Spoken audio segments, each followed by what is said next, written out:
Curly's phone screen lights up, just a soft vibration against the wooden desk. He sees it immediately. Honestly, he was already staring at the screen, but he doesn't reach for it. He leans back slightly in his chair, as if creating physical distance proves he is busy. The notification is from a familiar friend, a short question about tomorrow. Curly really wants to open it. He hasn't spoken to anyone in 6 hours, but opening it right now feels too fast. Opening it immediately makes it look like he was just sitting there, waiting for someone to acknowledge his existence, which, strictly speaking, is exactly what he was doing. Curly checks the small numbers in the top corner, 10:12 p.m. He mentally calculates a safe timestamp. 10:37 p.m. is the target. 25 minutes is a respectable buffer. It implies the existence of an active private life. Maybe he is taking a shower, or deep into cleaning the apartment. Even though his kitchen sink is completely empty, Curly places the phone face down on the desk. The plastic case makes a dull, hollow sound.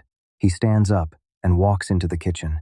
He isn't thirsty at all, but he still pulls the refrigerator door open. The pale yellow light illuminates his face.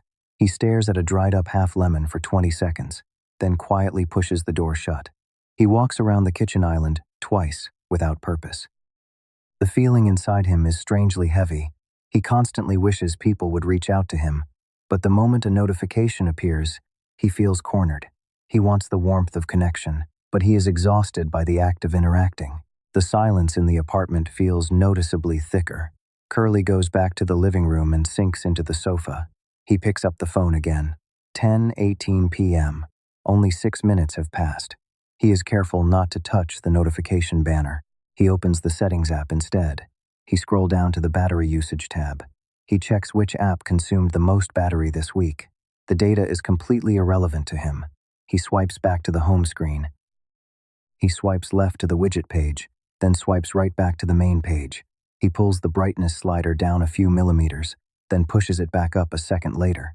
Curly is just trying to kill time, protecting an invisible pride that nobody is measuring. The person who sent the text isn't counting the minutes. Only Curly is counting. 10:24 p.m.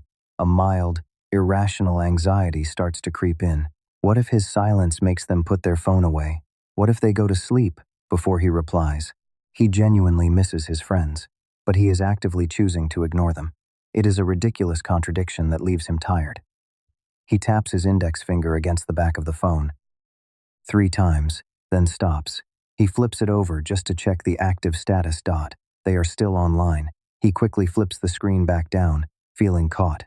He wonders if 25 minutes feels too clean. If he opens it exactly at 10:37, it might look calculated. Maybe he should wait until 10:39. Odd numbers feel more authentic. Curly opens a food delivery app. He browses the menu of a local noodle place. He isn't hungry. He adds 3 random items to the cart, looks at the subtotal, then clears the cart and closes the app. 10:35 p.m. Almost time. His heart rate picks up slightly for no logical reason. It is just a casual text message, but it carries the weight of a psychological exam. 10:37 p.m.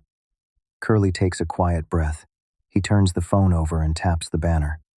The messaging app opens to a clean white screen. The text is tiny inside the gray bubble. Coffee tomorrow?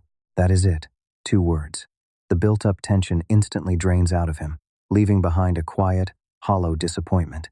He feels pathetic for waiting half an hour, just to read a low-stakes question. He taps the text field to type his response. Yeah, what time? But his thumb hovers over the send arrow. He realizes a critical flaw in his timeline. If he replies the exact second, he leaves them on red. They will see the typing indicator immediately. They will know he was hovering inside the chat.